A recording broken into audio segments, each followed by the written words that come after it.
Welcome back to Air Quality Matters. We already have the tools and knowledge we need to make a difference to the quality of the air we breathe in our built environment. The conversations we have and how we share what we know is the key to our success. I'm Simon Jones, and coming up, a conversation with Richard Blakeway, the Housing Ombudsman for England. Richard has extensive experience in housing and public policy, previously serving as the Deputy Mayor for London for Housing, Land and Property. In this capacity, he led major investment programmes overseeing the delivery of around 100,000 affordable homes and large-scale regeneration projects. As Housing Ombudsman, he has been a prominent advocate for a zero-tolerance approach to damp and mould in social housing. In his Spotlight reports, he emphasises that landlords must take a proactive responsibility rather than blaming residents for lifestyle factors such as cooking and bathing, which historically have been wrongly cited as the root cause of many damp and mould problems. I think it's fair to say that along with the death of Awaab Ishak as a result of prolonged exposure to damp and mould, the Housing Ombudsman has made a significant impact and been a key organisation on the landscape of social housing in the last few years, on the subject particularly that's difficult and deeply complex and nuanced. It is against this backdrop that we sat down and talked about these challenges and what the next few years might look like for the sector. I think it was a really thoughtful episode. We could only get an hour, but I think we covered a lot. Please don't forget to check out the sponsors in the show notes and at airqualitymatters.net. This is a conversation with Richard Blakeway.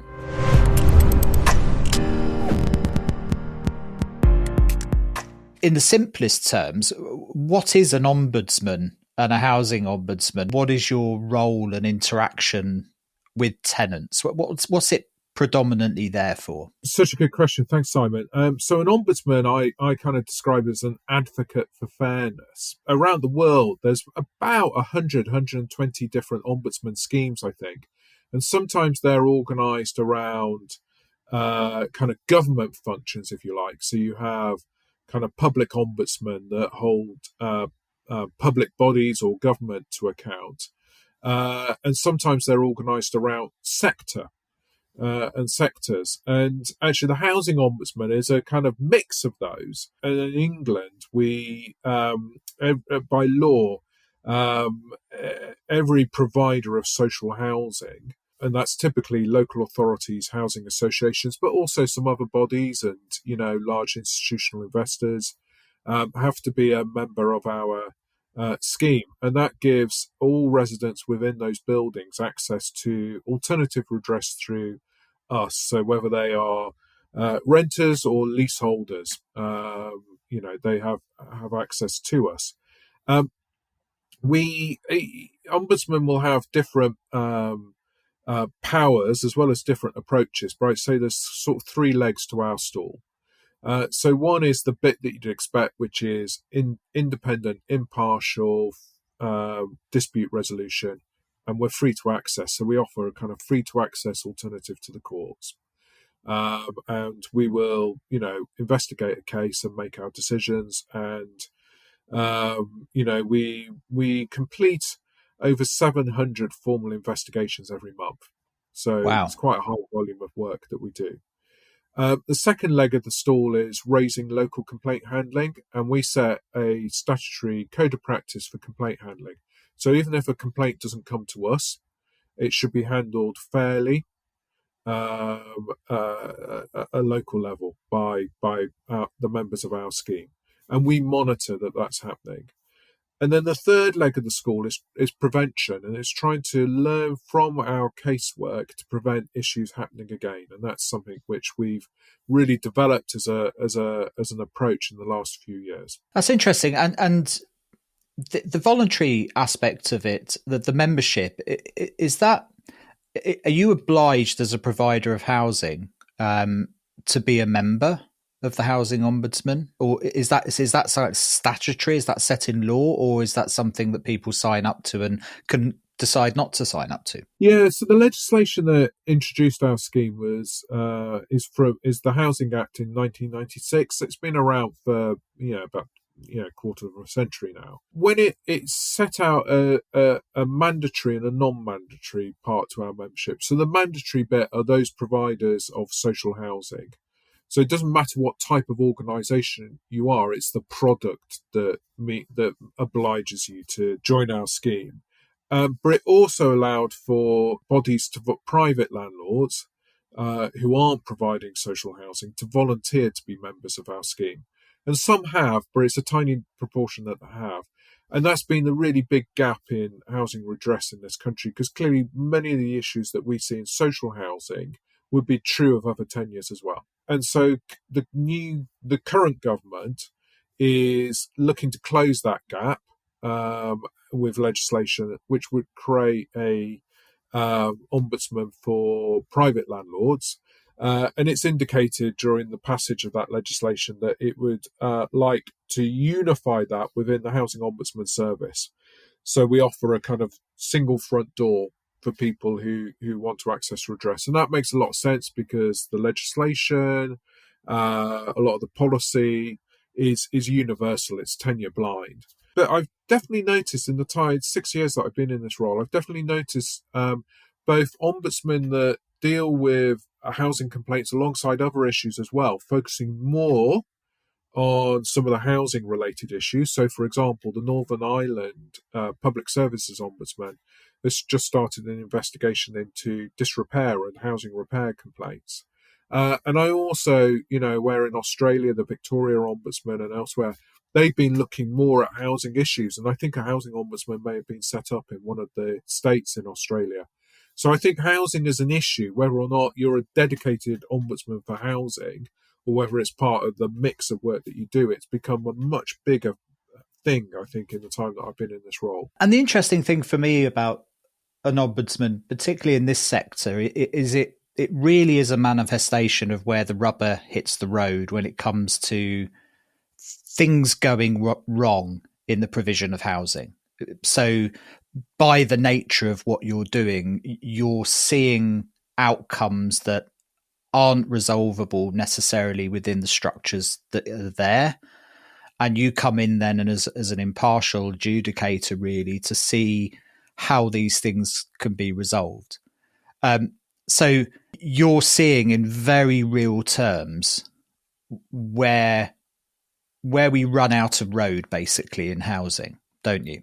I think that's so true. I think home is a really emotional place, and I think that really comes across in our casework. And over the years, we've expanded as a service because of the volume of cases that we're handling. We get an inquiry just over about every 20 seconds. We get an inquiry, which just shows the need that there is. And so when we've recruited caseworkers who may have worked for an ombudsman in another sector, that typically they've said to me, I came into this role thinking I've done this, case investigation elsewhere. I know what an ombudsman does. And they're really struck by the very emotive side to our casework. And that's quite different and can be quite challenging, and obviously very challenging for the parties involved. I think there's, an ombudsman by design is there to try and address imbalances of power. And that in offering an alternative to the courts process, we're trying to level the playing field. And we do that because we're free to access, but we also do it in the way we investigate and the way that we handle evidence. Because otherwise you end up with, the court process can still have imbalances of power in it. It's who can afford it. It's who can afford the best legal representation can have an impact. And so an ombudsman's there to try and level that playing field. And I think what I see in my casework is that real imbalance of power that can exist in social housing. However poor the service provision is, you've got very limited choice as a social tenant. Where there is a crisis as there is in housing and therefore an acute shortage, individuals end up with very limited choice, much less power, much less of a voice.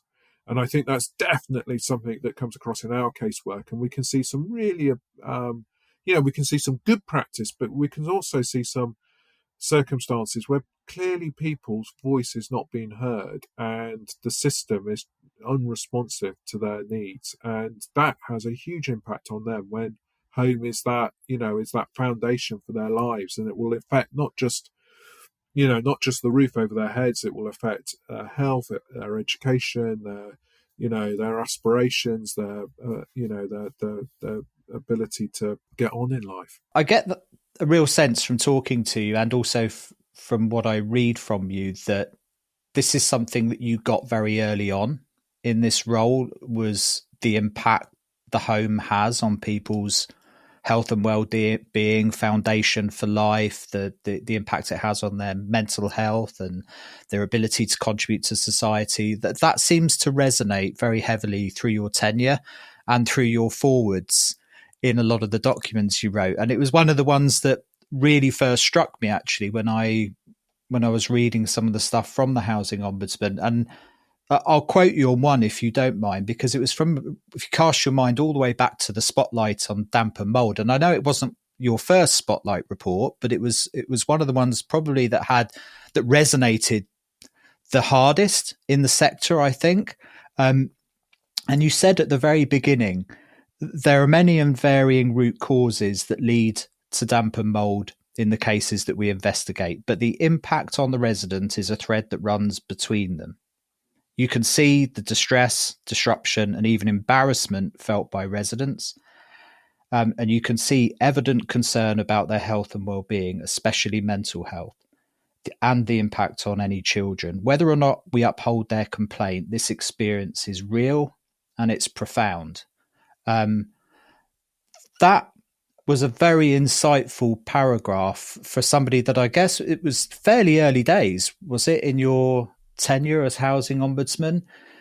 I'm guessing you must have seen some cases straight out of the blocks that must have impacted you and your team quite heavily in writing those kind of forwards. Yeah, that's absolutely right. It's kind of you to describe it in that way. That report would have been about a year into doing the role. So, and I think one of the things which, and those feelings that I expressed then, I would express probably even more strongly today. And it really has grown as a theme. I think coming into the role, one of the things I was very aware of, and it was apparent during reflection on the Grenfell Tower tragedy, is the sense of stigma that can exist for social tenants, and the kind of cultural issues that can exist around social housing, and sometimes that those cultural issues can be expressed through poor communication. And sometimes we can talk about communication is such a strong theme for many ombudsmen working in many sectors, and it can come across here in housing complaints as well. And sometimes I think, communication can be looked at in a quite transactional way. How quick is someone to answer the phone? How fast is an email? And those things absolutely matter. But actually, there's a tone about it as well. There's, and stigma can come across in the tone. And I think looking at some of these cases, the things which I've been really, really struck by is the absence of empathy that can sometimes exist. You have someone who, is describing, living conditions which, are very challenging, confusion over what's going to happen, and anxiety over the impact that it's having on them. And, the response that they can receive can be tone deaf. I mean, it can absolutely lack any kind of empathy. And I think one of the things which I've always said to colleagues here is that we can express empathy without compromising our independence and impartiality. And that, and I think there really, and getting that culture right, of which communication is part of it, then does lead you into creating the right system that you need to actually effectively deal with the issues. The right systems, processes, policies. Those are only going to be as good as the culture. Yeah, and I think one of the things that the Housing Ombudsman does is obviously one of the first things it does is it addresses agency. It puts some agency in the hands of a tenant where there may not have been some before, or they felt they didn't have any, and that's a very under recognized tool for people to deal with the problems that they're having, is having the agency or feeling like they've got the agency to do something about it. Because you're absolutely right. Tenants have very often felt that they don't have any options, and things like damp and mold is a manifestation of that. It's a manifestation of a building failure for a whole host of reasons, that for some reason a tenant has lost that agency to be able to deal with, and the housing ombudsman is a very important piece in bridging that gap, isn't it? That's absolutely right. I mean, by the time someone reaches us, they're at their wits' end. They've gone through a process which may have taken months, possibly years, and they will feel gaslit sometimes during that process. They'll feel like their concerns are not being listened to or taken seriously. So I hope that when someone reaches us, and I recognise it can take some time for us to complete our investigations on cases, but when they reach us, they're getting a fresh pair of eyes looking at it. They're being heard, and we're piecing together the evidence that we have and working out what should have happened. And our judgment is based on both reasonableness and fairness, and we take into account individual circumstances. And that's by statute, we take into account individual circumstances. And I think that matters so much because, sometimes, we see kind of broad brush responses that simply lose sight of the person living behind the door and don't always connect the condition of the property to the circumstances of the household. And that's and this is where I think we've tried to get into our kind of learning role and preventative work, because it's not unusual for an ombudsman to experience a bit of defensiveness sometimes, a bit of saying that cases are one-off and isolated. Now, I'd say I had a bit of that early on, but I'd say now it's very different overall, and there's much more engagement and positive behaviours in relation to learning from cases. But that individual resident is highly unlikely to have an experience that's unique to them. It will have had an impact on them, which is individual to them. But actually, if there's been poor communication, poor handling of records, poor inspection, poor scheduling of works, poor contractor oversight, all of the kind of things that we've seen, that's unlikely to be a one-off. And I think one of the things which we're trying to do is get landlords to join the dots between the cases, and then actually policymakers to join the dots as well and think about, well, what is the framework that needs to be provided here to provide good homes. And when I go back to the spotlight on repair that you published in 2019, there's a lot in that would resonate with a lot of what you've published since. And like you say, for good reason, these things aren't unique. The things that lead to disrepair requirements for an ombudsman are going to be the same kind of things that often leads to issues with damp and mould. But did you have any sense when you were taking on this role those years ago that damp and mould was going to be such a pernicious topic for you to deal with, and was going to grow the legs that it did? Because it's certainly become a very big part of your mandate, is dealing with and looking at the issues of damp and mould in housing, hasn't it? That's absolutely right. I didn't envisage it. The reason why we decided to do a focus on damp and mould was partly because we didn't think we were seeing enough cases about it. And we thought that we could see in some of the cases that we were handling that there were characteristics common across them, which pointed to a deep unfairness in the way that they were being handled, including placing the onus on the tenant, kind of tenant blaming approach. But then when we looked at, analysed our casework overall, we thought we were seeing too few cases in relation to damp and mould, given other indicators out there around the decency of homes and so on. That's interesting, because the assumption would be the Spotlight report was there because you were seeing an overwhelming number of complaints and you felt you had to report it. But actually it was the other way around. You were seeing patterns that you were saying, well, we should be seeing more of this. There's something here that we need to spotlight and bring to the fore. That's interesting. Totally right. Yeah, totally right. And we take a dual approach. So sometimes we will see we've got, a clear trend or a significant volume of cases. So, why are we seeing those cases? What is it in there? And sometimes it's that indicator that says it's like the canary in the coal mine. And I'm such a strong believer that complaints can be an early indicator of something that's not working in the way that it should be. Or should lead you to reevaluate as an organisation how you approach an issue.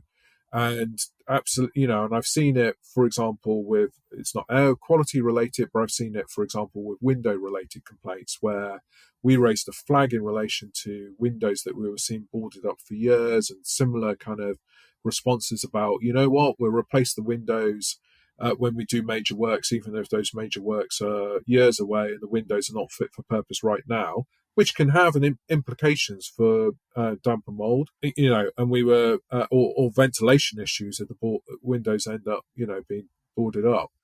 And that absolutely, since we raised a flag on that one, we started to see an increase in cases coming to us. And it's exactly the same as happened with damp and mould, which now, having gone from not being as sizable in our casework than we thought, at one point it was about 50% of the cases we were handling. Yeah, and I was just about to say, fast forward to 2025, we've had the case of Awaab Ishak since then. We've had Awaab's law starting to come into force, I think, start first phase of it this autumn. It's a very different landscape now than it was 5-6 years ago. That's absolutely right. I think it's, you could argue it's kind of 40 years overdue, some of these changes. I remember during some of our investigations seeing a video of a documentary from the early 1980s where it was probably a BBC documentary, and I think they'd gone into a home to talk about damp and mould with the residents, and what the residents were saying then would be repeated by residents today. It was so striking. So I think in a way you've kind of, it's taken a long time to get to this kind of reckoning around how is damp and mould handled. But in a very short space of time, I think there's been a rapid reevaluation, which is everything from culture through to systems and technology. And clearly it's become a greater priority for landlords. And I think that whilst, the circumstances in which that's come about is something that it should never have happened, I think the fact you've got that level of responsiveness now is encouraging.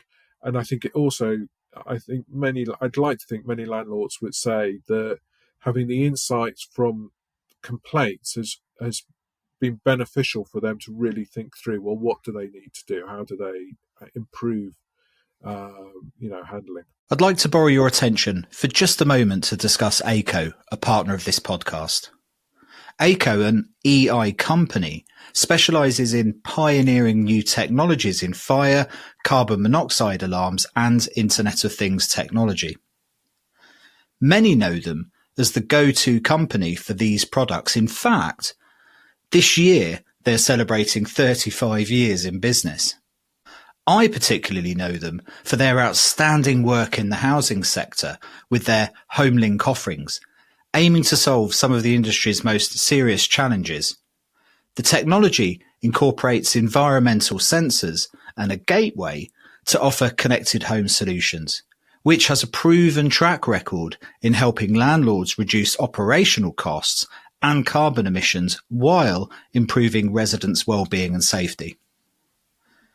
Issues at the heart of the housing sector, like damp and mould, fuel poverty, and energy efficiency, are all in the crosshairs of ACO. I've been amazed at how they are innovating here, with a laser focus on unpacking some of the complex nature of these challenges in a way that answers the what next question we so desperately need at the moment. They have a great network of experts and installers. If you're in housing, they are definitely worth talking to. Trusted is an overused word, but not here. Ask around, and ACO are synonymous with it. Details are in the show notes and at airqualitymatters.net and at ACO. That's aico.co.uk. Now, back to the podcast. It was a note I made actually very early on when you were talking, Richard, was good practice. I mean, obviously the reflections of an ombudsman is that you get to see things at the end of the road, at the dead ends where things can't be handled anymore and you need somebody to come in. Do you as an ombudsman service get to see enough of the other side of the coin as well? The good practice, the when it works, to be able to reflect, because that's so important to understand why you see the failings that you do, because that gap is really, particularly when we view this through the lens of risk, say, it's really important to understand what good looks like. Do you get a sense of what good looks like when it comes to things like damp and mould, and particularly handling? I'm not saying you have an answer for fixing damp and mould. I mean, that's a systemic housing problem that extends way beyond just the rented sector, it has to be said. But do you get a really good picture of what good looks like from an organisational perspective of how to do this thing right? Yes, I think we do. I mean, I'd say, roughly speaking, about 1 in 3 cases that we handle, we would find that the landlord had responded reasonably. So whilst the majority is where there is issues, we do have, still significant cohort of cases where you can see what good looks like. I think what are the characteristics of good? Well, I do think culture is a really key part of this, culture and leadership. So, openness, transparency, listening, all of those learning, all of those kind of behaviors are kind of really cascade through an organization and through an approach. I think curiosity is in there.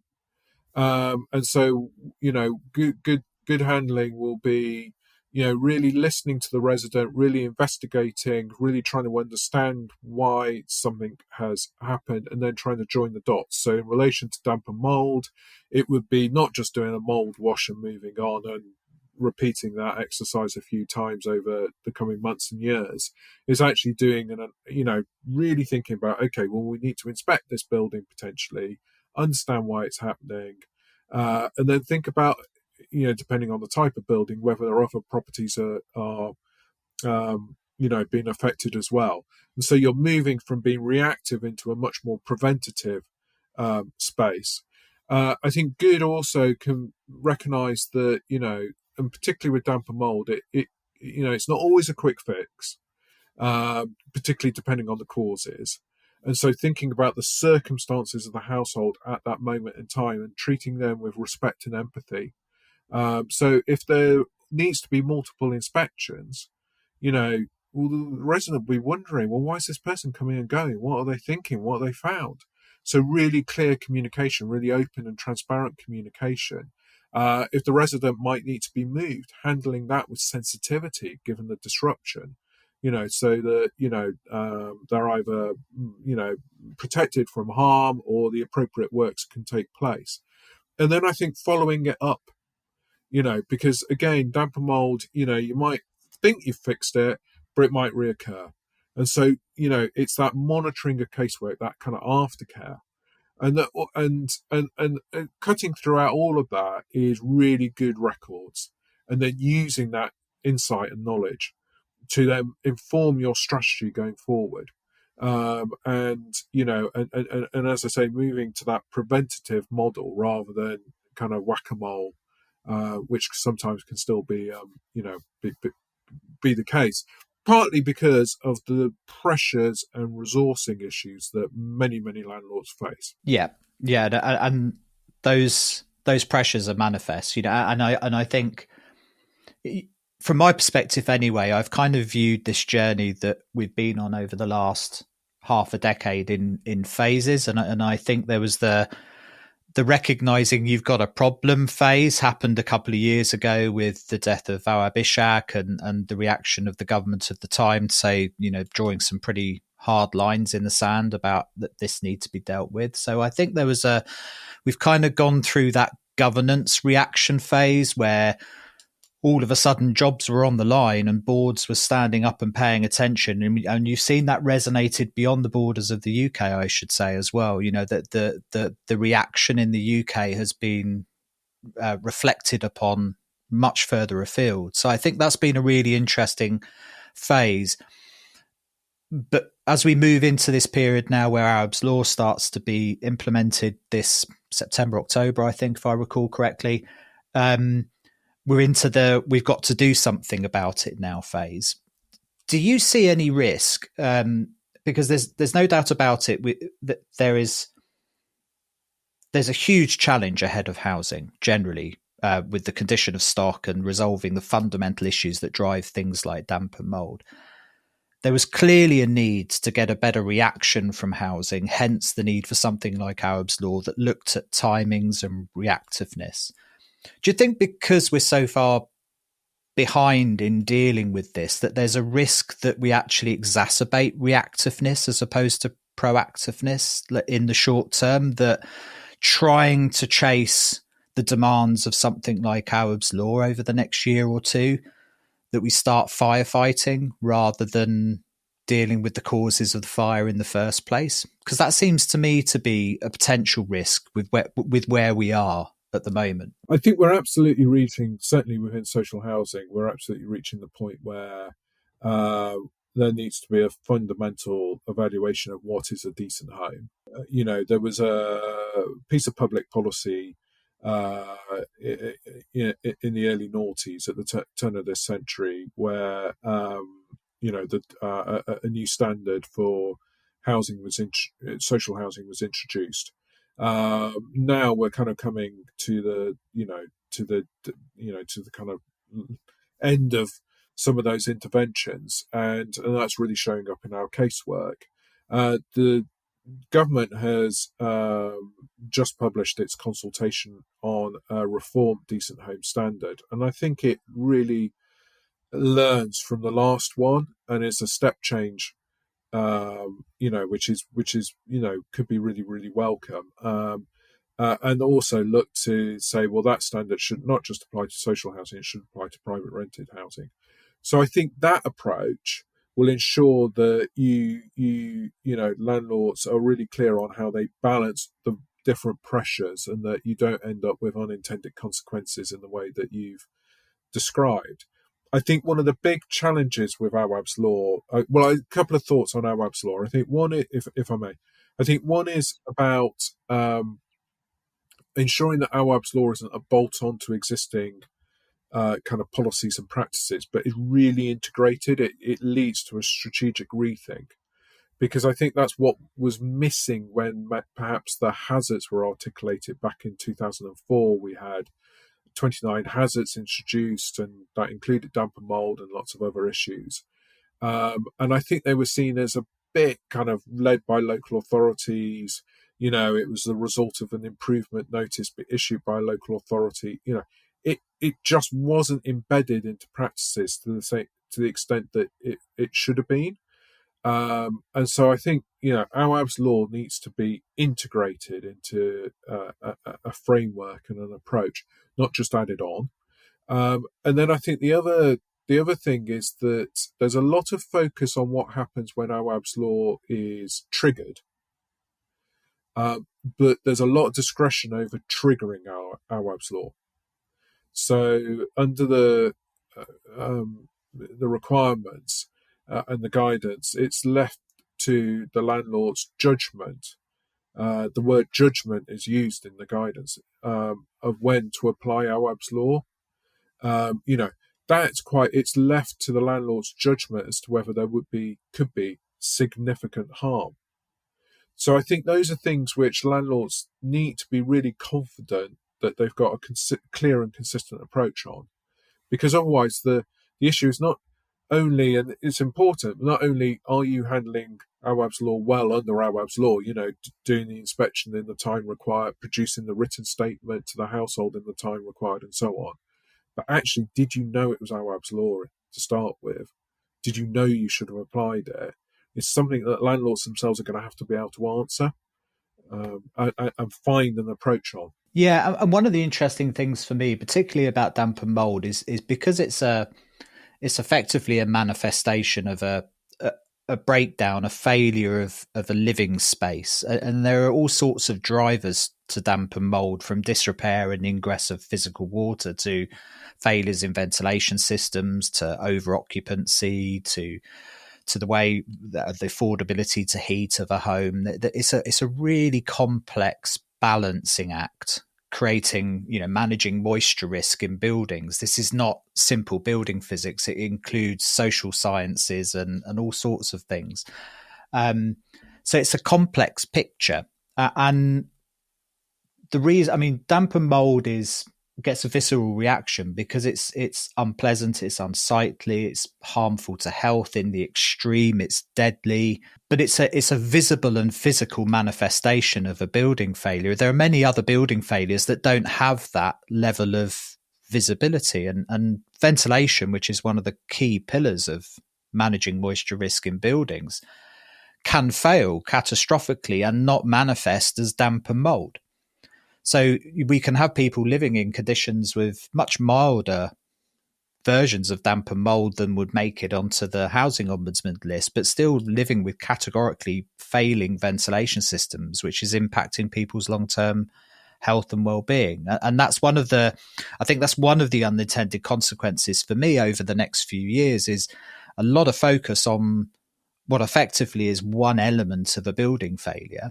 And the risk is diverting attention away from the core fundamentals that have driven that in the first instance. I'll give you one example. I was doing a walk around with a voids team for one of the larger housing organisations there a few weeks ago, and precisely 100% of the ventilation systems we went to see were nowhere near doing what they should be doing. Not even close. So catastrophic failures in the ventilation to be doing what it should be doing. Now, only about half of those properties, now half is a lot, but only about half of those properties were displaying signs of damp and mold. So I think the damp and mold thing is an interesting one because it's a manifestation of a complex systemic failure for a whole host of reasons. It presents a very unique challenge, but the risk is that we divert, or we miss some of the things that are driving it in the first instance because of the focus on the fact that it's damp and mold. Do you know what I mean? Yeah, I do recognise that, and I think that's fascinating, and that description of that visit is really very interesting. And I think certainly one thing which I've seen in our casework is that damp and mold tends not to be the sole issue that we're looking at. There will be other issues relating to the property's condition, and that points very clearly to to really thinking about the lifespan of some housing and the suitability of some housing. And I think sometimes clearly we pick up the property may have been relet relatively recently, and it's kind of, again, it's sort of like you might technically meet the void standard, but is it a suitable home? What issues might present themselves? So again, that intelligence and insight needed on buildings, and that is I think really there's a bit of catch up going on, and I think it's a positive driver in the regulatory system at the moment. Is clearly the regulator is expecting of social housing, is expecting the bar to be raised on stock condition surveys, the frequency and intensity of those, and that's going to give us lots more data and knowledge about homes. But it's probably going to mean, therefore, the scale of the challenge is bigger than what we know today. And then you get into your point around ventilation and the M&E that you might have in a building, and what how that works, which is absolutely vital as well. connecting in the individual circumstances or household circumstances is critical here. And then thinking about, the long-term maintenance of housing. And this is an area which we've explored in some of our work recently. And I think one of the real challenges is that actually the maintenance model in this country probably isn't as developed as it could be. And that's because it's been under-resourced, But how you get to a place where we're really harnessing technology, and there's a lively, enthusiastic debate about that, but how we use technology, how we, moved, as I've said, to this kind of predictive model rather than reactive one, and then how we consider the different components of a building and focus more on their functionality rather than their age, which has perhaps been the tendency at times in the past, I think are all key ingredients to really elevating our maintenance model, in this country. I think it's really interesting you say that, and a lot of the strategic work that I do with housing organisations is that shifting to the performance of systems as opposed to the fact that it exists or not. Most of our stock condition surveys is there a fan, yes or no? Does it make a noise when the light switch goes on, yes or no? And moving more increasingly towards, is it functionally doing what's needed for this property? And that shift in mindset can be quite profound because it resonates through the housing organisation. It was interesting to hear what you said about the data as well. I mean, that landscape has changed dramatically, even in 5 years, hasn't it? Our ability to have both environmental data out of buildings, but also connect quite a large pot of broader data sets into the mix to understand stock conditions, how homes are used, what their environmental conditions. That's a profound shift in the sector, isn't it? I guess you've seen that as an ombudsman as well, that the potential for data to unlock and give us visibility where we've not seen it before could be enormous. Yeah, I think there's a universal recognition that there needs to be an urgent focus on ensuring that landlords know what they need to know.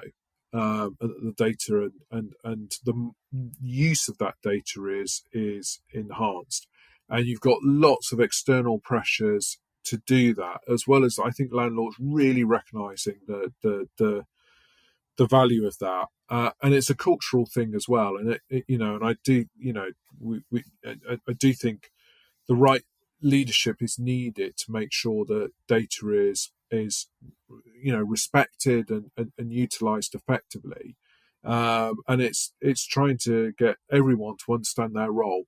So sometimes you can have if you're an operative in a property, you need to understand the value of the information you record because it can have an implication in the boardroom. And but we know there are some real challenges to be overcome, which can be overcome, but to be overcome until we get to a place where we've got that the data is telling us what's needed to be known. There's obviously issues around systems and some legacy arrangements. There's obviously some data quality issues and completeness, and then there's the usability of that data and how that data is accessed and used. And I think perhaps this will transfer into maintenance and repairs a bit. I think there was a real wake-up call clearly following Grenfell Tower for the sector around building safety, and I remember a presentation from a housing association which was really open and thought-provoking, where they said, look, they'd acquired this building that had been built 70 years ago. They acquired this building, they discovered, as a result of the building safety issues that, actually it was two buildings that at some point being connected together. But at the point they purchased it, they didn't realize that. And it wasn't until they'd done intrusive kind of work on the building that they actually understood so much more about this building and the fact, as I say, it was two buildings. And that's, and I think all of that will, should produce, a kind of transferable kind of model, if you like, playbook that could be applied a little bit here to, to repairs and maintenance, because we know there's a gap and we see it daily in our casework, repair records that are missing, repair records that don't tell you very much, and then whether or not those records are used. I mean, that is a daily occurrence in our casework. Like said, it's widely recognised, very little dispute over it. So I think there's a lot of energy, positive energy going in to fix it. What's the direction of travel on the cases that you're seeing coming across your desk at the moment? Are you still seeing an increasing amount of requirements for the Housing Ombudsman, and is that due to increasing awareness of the need and that as an avenue? And if that's the case, how do we deflect that to a downward trajectory? What needs to be put into place, do you think, or what are the things that need to be there for us to start to see this thing getting handled and for you to be needed less, which has got to be the goal, I guess, ultimately? Yeah, so I think the trajectory's upwards. Last year we had about the last financial year we had about a 35% increase in cases coming to us that reached the threshold for formal investigation. Year before that, it was about 60%. So the increase in casework remains, relentless in some ways, and that's not necessarily a negative in the sense that I think it is reflective of increased access, increased awareness, and increased value being placed on the complaints process. And I think if you were to look ahead 5 years, what you want to see is the uphold rate, where we're finding full decline, but you'd want to see that decline ahead of the traffic coming to us or the casework volumes coming to us, because then you're getting real assurance that actually it's not that stuff's going underground or being shoved under the sofa. It's getting fixed. Things are getting better locally, and expectations have changed, and trust is perhaps rebuilding. So I would hope over the next 5 years to see a decline in our maladministration rate ahead of a decline in our casework volumes. I expect over the next 5 years, probably our casework volumes will remain high.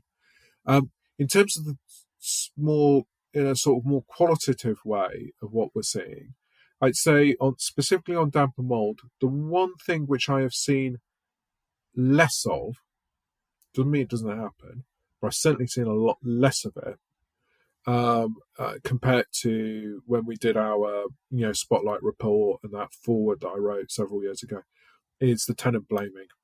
That occasionally we'll see it, but that is less prevalent now in our casework. So that suggests that there's been a change in behaviours, which is a really positive thing to see. Still issues in the delivery, especially delays, but nonetheless, there's the delays to inspections or delays to repairs. That's still very common, but the attitude that seems to have shifted. Yeah, that's really interesting, and I thought it was really interesting what you said about the over a 5-year period still seeing a quantity of complaints coming in as a reflection of the built environment and how long this is going to take to fix, but a difference qualitatively in either the measure of the complaint, the kind of complaint that's coming in and how it's handled, whether you're upholding it or not, that you're seeing, mould will exist in the built environment. That's a given in a lot of circumstances. It's going to take a very, very long time for us to sort every building out. The difference is how it's handled by people when it comes across people's desks. Yeah, I think that's absolutely right. I mean, I think the trust is really fractured, and I think that's just sadly, the situation we're in. So there has been a fragmenting of trust, which means people are more likely to bring cases to us for very understandable reasons. I think there's also landlords are, the one in 3 cases where we're not finding fault. Mostly in those cases, things will have gone wrong, but the landlord's recovered the position. There's actually only about 1 in 10 cases where we say that the landlord, there was nothing went wrong at no point, really.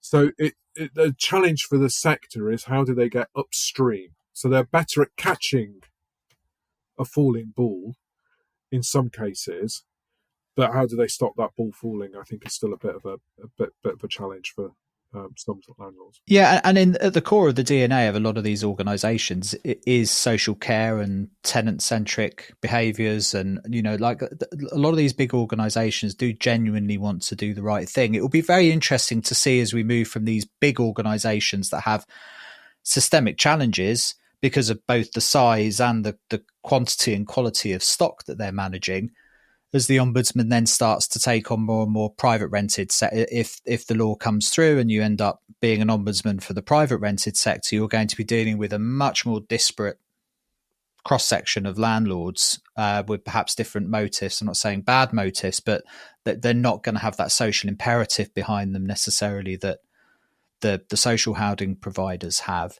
It's going to be interesting to see if any of those dynamics change as more and more of those come across your desk. I absolutely agree with that. And I think I really think that the sector has embraced learning from complaints and trying to make that a kind of routine experience, making that part of, the fabric of continuous improvement. And that's I think really, really positive. I've definitely seen a shift away from kind of knee-jerk defensive into more curiosity, more wanting to learn, and humility around this. And we recognise the really complex and challenging operating environment. I think that one of the things which really speaks in our casework is just the complexity, though, of housing management. And whether that's complexity in terms of the building, whether that's complexity in terms of ownership, superior leaseholder, freeholder who's different, so different ownerships, or complexity in terms of the delivery model. And using contractors or however it's organised, and that complexity really, really comes across. And clearly, with that complexity, things can fall between gaps. There can be tensions, and I think the thing which we will continue to focus on is ultimately the accountability, and who is ultimately responsible and accountable for changing that. And that's quite right, because if you're the resident, it's cold comfort to be told, well, that's not our bit, that's someone else's bit. You've still got the problem. So, as a resident, you still want it sorted out, and you don't want to be passed from pillar to post. And I think that's a key bit of our role, is saying, look, the delivery model might be complex, but you've got to be really clear-sighted on the accountability and take ownership. Yeah, no, absolutely. Richard, I appreciate you spending an hour talking to me. I know you're tight for time today, but it's been really insightful talking to you and getting the perspective from the Ombudsman on what is a really big challenge in the built environment, and reflected well beyond the borders of England and the UK more broadly. I think this is a subject that a lot of people have a lot of interest in. So thanks a million for talking to me this afternoon. Fantastic. Thank you, Simon. Thanks for listening.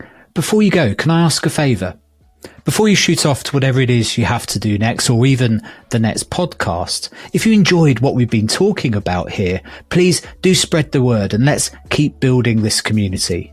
And don't forget to check out our sponsors in the show notes. Ultra Protect, Eurovent, Erico, ACO, Farmwood and Zender, all amazing companies, and without them, this podcast would just simply not be possible. Check them out in the show notes at airqualitymatters.net, and do check out our YouTube channel. All this content is there, plus much more. See you again next week.